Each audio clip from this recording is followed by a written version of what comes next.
Wahabi palak sama saya. Kenapa palak? Karena kita buktikan cara pemikirannya itu keliru. Nasihat kali ini sebagai nasihat pamitan. Nasihat hendak wafat. Nasihat hendak perpisahan. Apa yang hendak kau pesankan kepada kami? Bisa kebayang enggak? Waktu Nabi ngomong gini tadi sampai sahabat berkata, ini kayaknya kayak nasihat terakhir ini. Kayaknya hendak wafat gitu. Nah, jangan segan-segan ya Rasulullah. Kami juga pengen selamat. Yang mau kepesankan kepada kami ini apa kan gitu. Kemudian beliau bersabda, aku berpesan kepada kalian supaya bertakwa kepada Allah. Dah, nih poinnya. Mendengar dan patuh kepada pemimpin. Nah, ini jangan salah tafsir ini ya. Salah paham nanti. Kadang-kadang dalil ini ditarik ke tergantung orang suka. Patuh kepada pemimpin. Makanya nggak boleh unjuk rasa. Nggak boleh. Walaupun pemimpin itu orang yang berkulit hitam. Artinya tetap dipatuhi. Karena barang siapa yang hidup di antara kalian setelah aku wafat, niscaya kalian akan melihat perselisihan yang sangat banyak. Kira-kira zaman sekarang masuk nggak perselisih ini? Banyak kan? Terus apa pesan Nabi untuk sekarang ini? Perselisihan yang sangat banyak ini. Pada saat itu, tukar aja kata itu kepada sekarang ya. Pada saat sekarang ini, ya, hendaklah kalian mengikuti sunnahku dan sunnah khalifah yang telah mendapat petunjuk dan cerdik pandai. Ada berapa Nabi suruh pegang? Pada saat itu, sekarang ini banyak nggak perselisihan? Pada saat ini, kata Nabi megang apa? Sunnahku dan sunnah sahabat. Kan gitu. Masuk khulafaur rasyidin tadi sahabat. Jadi ngikut yang bagaimana? Pegang teguh semua itu. Dan gigit dengan gerahammu. Berarti ini gimana ini? Jangan meleset lagi kan? Ada berapa disuruh Nabi tadi pegang? Zaman sekarang zaman perselisihan apa enggak? Perselisihan. Pada saat perselisihan itu, Nabi nyuruh megang apa? Megang dua. Apa aja? Sunnah Nabi dan sunnah sahabat. Coba, apa yang terpikir? Setelah itu, timbul kalimat ini. Selain berpegang teguh kepada dua tersebut, jauhilah perkara karena semua bid'ah itu sesat. Kan ini digunakan orang dalil nggak boleh maulid. Kenapa saya selalu berkata otak itu mbok dipakai kan gitu. Cuman kadang-kadang malas ini. Ustaz ini kadang kasar kali gitu. Ya waktu dia bilangkan maulid bid'ah apa nggak kasar? Kalau itu nggak kasar bingung juga saya. Maksudnya kasar di omongannya apa kasar di inti ceritanya? Misalnya kalau kasar inti ceritanya saya lembutkan. Nah, itu orang nggak berotak. Kan lembut kan? Karena ini dijadikan dalil nggak boleh maulid. Mereka kaku dengan hadis ini. Ikuti sunnahku dan sunnah. Ada Nabi bilang di sini, kau ikuti Quran gitu. Nggak ada kan dalam hadis ini? Ikuti Quran gitu kan. Kemudian kita lihat lagi dalam hadis ini, ikuti sunnah sahabat. Orang-orang berkata kalau Nabi nggak bikin, nggak boleh kita bikin. Kontra nggak itu? Kita mau ikut yang mana ini? Ditambah lagi ada ayat, hari ini telah kusempurnakan agamamu untukmu. Kan ada ayat. Bukan salah di ayatnya. Lalu mereka menyimpulkan sesuatu yang yang tidak ada pada hari itu, maka bukan agama dia pada hari ini. Coba tengok makalah-makalah Wahabi. Makalah-makalah orang Salafi. Tengok. Makalahnya ada mas saya. Sesuatu, kan ayat turun. Pada hari ini kusempurnakan agamamu untukmu. Kan begitu. Mereka langsung buat kesimpulan. Agama telah sempurna. Pada zaman sempurna itu, wirid nggak ada. Maulid Arba'in nggak ada. Isra Mi'raj nggak ada. Padahal zaman itu agama sudah sempurna. Tanpa maulid, tanpa Isra Mi'raj, tanpa wirid, tanpa tahlilan. Maka siapa yang buat maulid, wirid, tahlilan, Isra Mi'raj, berarti mengotori kesempurnaan yang ada. Maka pelakunya itu setan semua itu. Pelaku wirid, pelaku bikin maulid. Kenapa? Karena sesuatu yang tidak ada pada hari ini, yang sudah sempurna, setelahnya bukan agama. Artinya tak boleh pakai lagi itu. Baru kita tengok di sini. Waktu itu Nabi sudah hidup, masih hidup apa belum? Waktu menerima ayat itu. Waktu agama sempurna itu. Masih hidup. Di situ kata Wahabi di batas akhir agama. Kan gitu. Kata siapa? Kata Wahabi. Dah. Nabi ternyata bilang setelah aku wafat ada sunnah yang bukan sunnah. Sunnah siapa itu? Kalau mengikuti konsep Wahabi, ya, boleh diikut nggak sunnah sahabat tuh? Kalau mengikuti konsep Wahabi, boleh diikut nggak? Kenapa enggak? Karena masalahnya, begitu statement ini dikeluarkan, akan terzalimi jutaan umat. Kalau itu kita pakai cara berpikirnya Wahabi, ya, 80% umat Islam Indonesia, bukan rakyat, umat Islam Indonesia 80% setan semua kan? Kenapa? Karena perusak kesempurnaan. Kalau begitu cara berpikirnya, yang bikin Isra Mi'raj, tahlilan semuanya, maka ulama-ulama dari timur Indonesia itu sampai ujung sana masuk neraka semua, sehingga yang masuk surga cuman mereka. Kan gitu. Cuman mereka marah sama pernyataan saya ini. Wahabi palak sama saya. Kenapa palak? Karena kita buktikan cara pemikirannya itu keliru. Maka Nabi melarang nuduh. Karena di sini nanti beratnya. Menarik tuduhan itu lagi berat. Saya tuduh si Wawan nyolong rambutan. Karena setiap malam hilang setangki. Udah rambutan cuma 32 tangki. Ya, tiap malam setangki. Udah 8 malam. Tinggal berapa lagi tangki lagi. Awak ini mupuknya sering. Ya. Malam ini saya ngintip si Wawan nyolong. Pada hakikatnya saya tidak suka Wawan itu nyolong. Pada hakikatnya. Cuman tinggal hakikat. Faktanya dia nyolong. Oleh karena saya nuduh dia nyolong. Kan gitu. Faktanya bukan faktanya dia nyolong. Saya ulangi. Faktanya saya tuduh dia nyolong. Oleh karena saya sudah menuduh dia nyolong. Kan gitu. Maka malam ini saya intip. Waktu saya ngintip itu, saya berharap dia nyolong apa enggak? Berharap. Berarti kalau dia nyolong, harapan siapa? Tapi saya tadi nggak suka dia nyolong. Satu sisi saya nggak suka, tapi malam ini saya berharap. Di situ masalahnya. Kata Wahabi, kalau agama sudah sempurna, jangan kau otak-atik. Kalau kau otak-atik, berarti kau perusak sempurna. Ini kopi udah sempurna. Manisnya udah, kadarnya udah dicampur Arabica dengan kopi apa itu namanya lagi. Pokoknya nggak asam kali, nggak ini kali, udah enak, udah. Datang saya taruh Jinamoto. Acara untuk kenduri. Ini dikejar saya ini.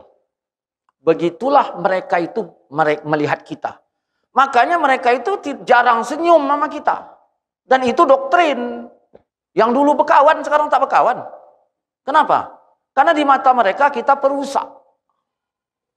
Perusak agama yang sudah sempurna. Lalu mereka kaku dengan hadis ini. Maka dihukuminya orang dengan hadis ini. Metode kita memakai dalil tidak begitu. Metode kita menggabungkan dalil. Kenapa kita pakai metode itu? Siapa yang nyuruh? Ustadz mana yang berani kali? Bukan ustadz yang nyuruh, tapi Tuhanmu. Wa ma atakumur rasul fa khuzuh. Apapun yang didatangkan Nabi, kau terima, kau ambil. Yang dari Nabi, kau terima. Yang dari Nabi bukan ini tok. Yang dari Quran pun bukan al-yauma akmaltu tok. Jelas ya? Kalau ini kita pakai, berarti Quran macam mana? Kalau ini tok maksudnya. Quran macam mana? Makanya kadang-kadang nggak aneh kalau kita jumpai mereka berkata, kalau Nabi tak bikin, tak boleh kita bikin. Bahasa itu menggabungkan Quran ke dalam dalil, apa mengeluarkan Quran dari dalil? Mengeluarkan Quran dari dalil. Begitu langsung kita pakai ayat yang lain, ma yalfidu min qaulin illa ladaihi raqibun atid. Tidaklah lafaz yang keluar dari mulut kecuali dicatat. Perhatikan poin dalam hadis itu. Pada saat itu, saat apa ini? Saat perselisihan begitu banyak, kan gitu. Hendaklah kalian mengikuti sunnahku dan sunnah sahabatku. Seolah-olah taksis apa enggak ini? Taksis kan? Dalam hadis di atas, Nabi menganjurkan kita agar memegang dua sunnah. Sunnah Rasul dan sunnah sahabat. Pertanyaan, kalau kita berpegang kepada hadis di atas saja, beliau hanya memerintahkan kita agar mengikuti dua sunnah saja. Kita gabungkan dua kata saja ini. Saja ini sama saja ini. Kalau kita berpegang kepada hadis ini saja, beliau hanya memerintahkan kita agar mengikuti dua sunnah saja.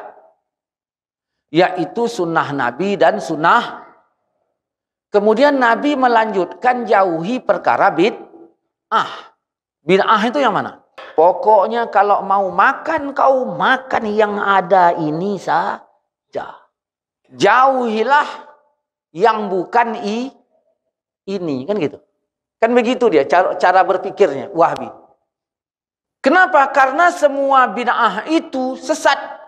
Kalau istilah, karena semua yang bukan ini racun.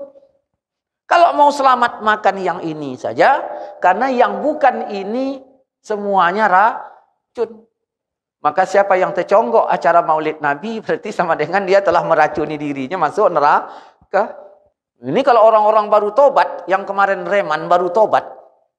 Kan gitu, satu, kemarin reman, sekarang baru tobat. Ya kan? Mana beres otak itu, apa namanya, minum-minum tua segala macam. Nah, di dokter nama yang kayak gini, wah ini jadi kali ini. Sebulan tobat, nengok orang maulid, cemberut. Ditunjukkannya wajah setan yang dulu, kan gitu. Atau yang kedua, para pemikir-pemikir yang dulunya kuliah-kuliah, yang di bangku kuliahnya ngantuk. Didoktrin dengan keadaan ini, ya, gimana ngantuknya dulu, ya gitu juga sekarang. Nggak jalan otaknya. Jadi ini menunjukkan bahwa selain dua sunnah itu adalah bid'ah. Sebab dalam hadis itu tidak diperintahkan kita mengikuti Quran. Nah, apakah mengikuti Quran itu bid'ah? Sebab dalam hadis ini, Nabi tidak menganjurkan mengikuti Quran. Lalu bagaimana dengan An-Nisa 5:9. Mereka ketika berhadapan dengan kita, mereka tarik kita ke hadis yang tadi. Ke sana dia, ke kantor hadis yang tadi. Sedangkan Allah menyuruh kita ke kantor yang ini. Fa in tanaza'tum fi syai'in farudduhu ilallah wa rasul. Kalau berbeda pendapat tentang sesuatu, maka kembalilah kepada Quran dan Sunnah. Orang Wahabi tadi tidak, dikembalikannya kita kepada ini tok. Sedangkan sunnah itu bukan ini tok, banyak lagi yang lain. Di sini masalahnya. Mengapa Nabi menyuruh kita memegang sunnahnya di saat kita melihat perselisihan yang banyak? Terus kalau perselisihan nggak banyak, nggak usah diikuti gitu. Kan gitu tadi tagnya. Ketika perselisihan banyak, kau ikuti sunnahku, kan gitu. Berarti sebaliknya macam mana? Kalau perselisihan nggak banyak, nggak usah ikut gitu. Ya. Mengapa Nabi menyuruh kita memegang sunnahnya di saat kita melihat perselisihan yang banyak? Apakah sekadar amalan yang kelihatan saja? Lalu bagaimana dengan masalah i'tikad yang tidak kelihatan?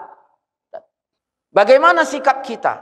Ini menunjukkan agar kita tidak menggubris ajakan-ajakan yang mengarah kepada pendapat yang bukan baik dalam menafikan maupun dalam mengisbatkan. Nah, teranglah bagi kita yang dimaksud dalam hadis ini bukan pendapat perorangan, tetapi adalah fatwa yang di luar sunnah. Artinya kalau teks ini kita ajak, apa kita pakai, Wahabi itu sesat. Kalau teks ini saja dan cara berpikir mereka. Makanya saya katakan Wahabi itu sesatnya dari satu teks aja udah ketara. Kesimpulannya adalah setelah beliau wafat terjadi perselisihan yang banyak. Tentu tidak sedikit. Pada hari itu ikuti sunnahku. Maksudnya jangan ikuti pendapat lain. Kan gitu. Ikuti sunnahku. Jangan ikut pendapat lain. Jadi kalau beda pendapat ikuti sunnah. Baru kita bertanya. Setelah sholat, sunnahnya itu zikir masing-masing. Ada nggak pendapat zikir masing-masing? Ada. Pendapat zikir masing-masing. Zikir berjamaah ada nggak pendapat? Baru kita tengok. Dua-duanya pendapat. Bukan pendapatan. Dua-duanya pendapat. Di antara dua pendapat ini, mana yang dilabeli sunnah? Ustaz, macam mana zikir berjamaah sholat? Oh, enggak boleh. Enggak boleh. Ya. Ustaz, macam mana? Menurut saya boleh. Oh, yaudah. Kira-kira yang bilang enggak boleh dari mana? Dalilnya. Yang bilang boleh ini tadi zikir jahar, mana dalilnya? Itu. Jangan ikuti pendapat yang lain. Yang mengikuti pendapat yang lain, berarti menurut hadis tadi baru kita tanya, apakah semua Wahabi selamat dari bid'ah? Kemudian bid'ah menurut siapa? Apakah sepakat Khalid Baslamah dengan Firanda sama-sama Wahabi? Cak dengar ceramahnya. Apakah sepakat Yazid Jawas dengan Hakim Abdad? Coba dengar ceramahnya. Lalu mereka mengatakan, aku sunnah. Yang B pun mengatakan, aku sunnah. Yang ini pun mengatakan, aku sunnah. Mereka bikin pagar yang bukan ini bid'ah. Lalu terjadilah menurut Ustadz A, Ustadz B bid'ah, menurut Ustadz B, Ustadz A bid'ah, begitulah terjadinya, sedangkan setiap bid'ah sesat dan masuk neraka. Jadi cara menyelesaikannya bagaimana? Ustadz jangan dibahas sekali, ya itulah selesainya. Dan ikuti sunnah sahabatku lagi cerdik pandai. Utsman berapa kali bikin azan? Sekali. Karena yang satu tadi Nabi bikin. Waktu masjid bikin azan 2 kali. Azan pertama dan azan kedua. Dia dapat nggak mengikuti sunnahku dan sunnah sahabatku? Dapat. Sunnahku ya azan yang khutbah. Sunnah sahabatku ya azan. Ada orang nggak bikin. Nggak bikinnya nggak masalah. Cuman menolak masjid yang azan 2 kali. Waktu dia menolak itu, dapat nggak dengan wasiat Nabi ini? Katanya tadi fanatik sunnah. Begitu ini kita tunjukkan apa kata mereka. Tapi begini, jangan pakai akal-akal lah kalau mau ikut sunnah. Umar bin Khattab melakukan apa yang dilakukan? Membuat bid'ah. Apa bid'ah yang dibikin Umar? Nabi sholat tarawih itu berapa? Di mana? Di rumah. Di rumah Nabi sholat tarawih. Bukan di masjid. Kalau kita pakai hadis Aisyah, istri Nabi Aisyah itu ikut tarawih apa enggak? Kan aku melihat gitu. Ikut tarawih apa enggak? Berarti ibu-ibu, kalau kita pakai hadis Imam Baihaqi dan yang lainnya lah, berkaitan dengan hadis itu, berapa rakaat Nabi sembahyang tarawih di rumahnya? Hadis ini 20. Di mana? Di rumah. Bukan di masjid. Kalaupun Nabi di masjid 2 malam. Yang ketiganya subuh Nabi. Malamnya nggak datang lagi. Makanya sahabat nunggu-nunggu 2 malam.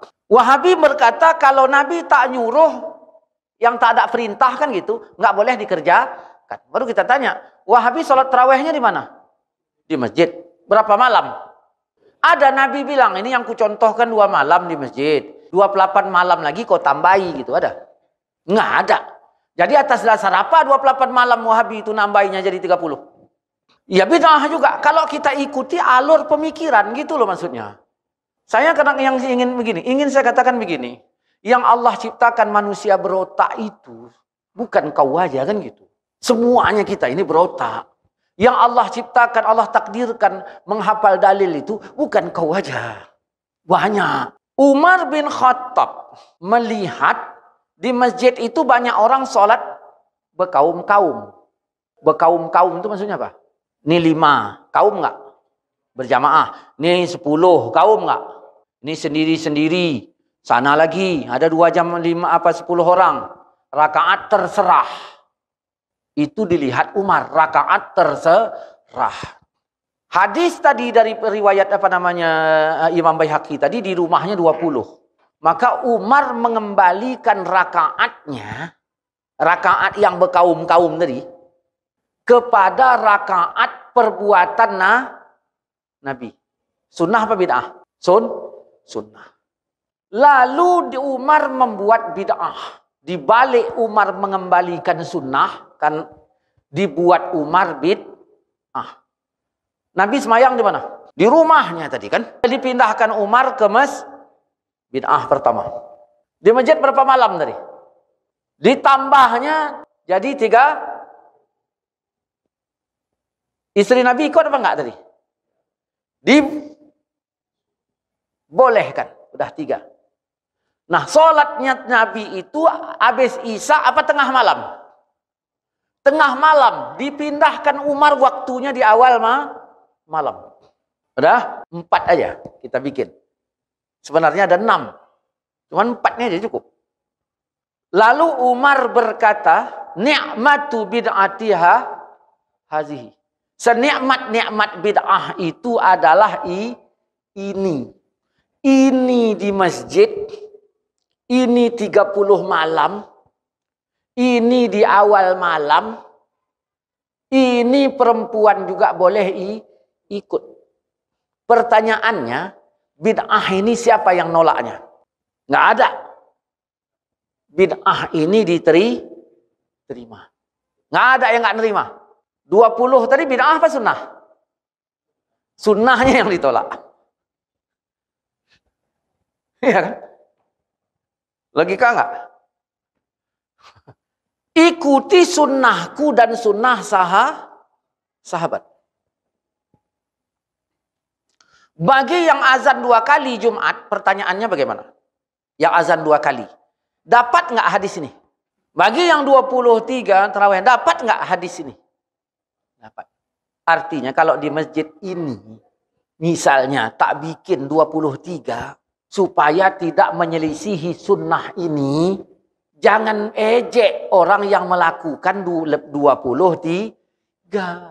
Ini udahlah dia berbuat seperti itu, ngejek pula, terus bikin bejekan banding-banding. Wa udah nama wa amat mana ganteng. Kan bikin pala anaknya itu. Nah, 11 sama 23 mana? Jangan bilang mana-mana, kau maunya yang mana? Jangan bikin banding. Percuma 23 agak cepat, kan lebih baik kita lambat-lambat. Jangan, porsinya tetapkan gini. Udah, selamatkan mulut itu. Kalau di Facebook nggak bisa ini. Cuman ngetiknya. Kemudian nada bahasa juga menentukan itu kemana ujungnya. Walaupun tulisannya sama. Mandi hujan nak. Nah, tulisannya mandi hujan. Tulisannya. Dah. Saya lagi marah sama anak. Mandi hujan nak. Mandi hujan. Mandi. Macam mana? Maksudnya apa itu? Nada ini juga. Mandi kau. Mandi.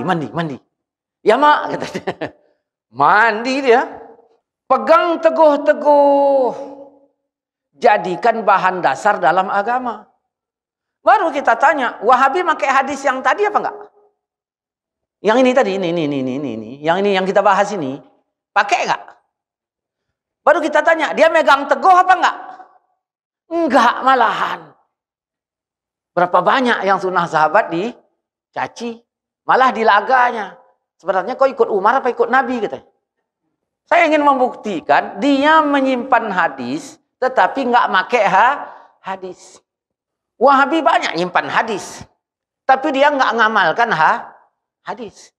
Dalam keadaan tidak ngamalkan hadis ini, dia tuding orang lain tidak sesuai hadis. Baru kita tanya, mengada-ngada apa enggak? Nah, makanya ini harus pelan-pelan. Makanya kalau mau bedah ini memang harus bedah tenang, santai. Kalau demikian, maka mari kita berbicara sesuai fakta. Dalam hadis ini, nah, kalian akan melihat perselisihan yang banyak. Pertanyaannya, andaikan ada dua orang yang sholat, kan gitu. Satu berkunut, dan yang sebelahnya tidak kunut. Ini kita ambil contoh saja dulu. Lalu setelah mereka selesai sholat, mereka pulang ke rumahnya masing-masing. Apakah dua orang yang sholat itu dikatakan berselisih? Kan tadi kalau kalian melihat perselisihan yang sangat banyak. Ya, wa'udin sama wa'ame, semayang. Yang satu kunut, satu enggak. Selesai itu pulang. Berselisih apa enggak itu? Tidak. Itu hanya perbedaan amal saja. Atau ada dua orang mukmin, satu mengatakan Allah itu bertangan, bermulut, bermata, berkaki, berjari, duduk di aras. Sedangkan yang satunya lagi mengatakan Maha Suci Allah dari jarak dan tempat. Apakah itu dikatakan berselisih? Tidak, ya. Itu hanya perbedaan i'tikad saja. Lalu yang mana dikatakan berselisih? Dikatakan berselisih ialah apabila ada dua kelompok pengajian. Ya, tiap-tiap kelompok tentu ada ustadznya. Nah, ustadz yang satu berkata kunut itu ada, bukan perbuatan bid'ah. Sedangkan ustadz yang ini mengatakan kunut itu tidak ada. Yang satu berkata boleh berdoa berjamaah, yang lain berkata tidak. Sedangkan mereka masing-masing mendakwahi umat. Maka terlihat perselisihan di antara mereka. Di saat itu kata Nabi, kau jangan lari. Alaikum bis sunnati. Wajib atas kalian mengikuti sunnahku. Wa sunnatil khulafa'il mahdiyin ar-rasyidin. Dan khulafah, ya. Nah, sahabatku, pegang teguh semua itu. Gigit dengan gerahammu. Artinya ini kau pegang. Jauhilah perkara bid'ah. Karena semua bid'ah itu sesat. Jangan kau mengada-ngada. Jangan kau mengada-ngada. Bukan yang masjid azan 2 kali itu yang mengada-ngada. Tetapi engkau anti itu yang disebut kau tidak gigit dengan gerahammu. Begitu. Penentuan sikap. Nah, kita lihat yang ini. Sesungguhnya Allah memfardukan segala yang fardu. Maka jangan kalian sia-siakan. Maksudnya gimana ini? Kita ambil contohnya maulid. Maulid difardukan apa enggak? Kalau fardu kata Nabi apa? Jangan disia-siakan.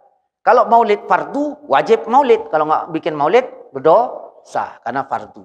Nah. Dan membatasi segala batasan. Jangan kau tambah, jangan kau lewat. Kan sering Wahabi kalimat ini seringnya nambah-nambah. Maghrib dibatasi 3, jangan bikin 4. Subuh 2, jangan kau bikin 3. Udah dibatas. Lalu kata Wahabi, maghrib 4 rakaat kan baik.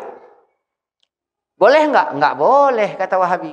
Artinya apa? Tidaklah semua yang baik boleh dikerjakan. Maka maulid walaupun baik tetap enggak boleh. Karena maghrib 4 rakaat kan baik. Enggak boleh.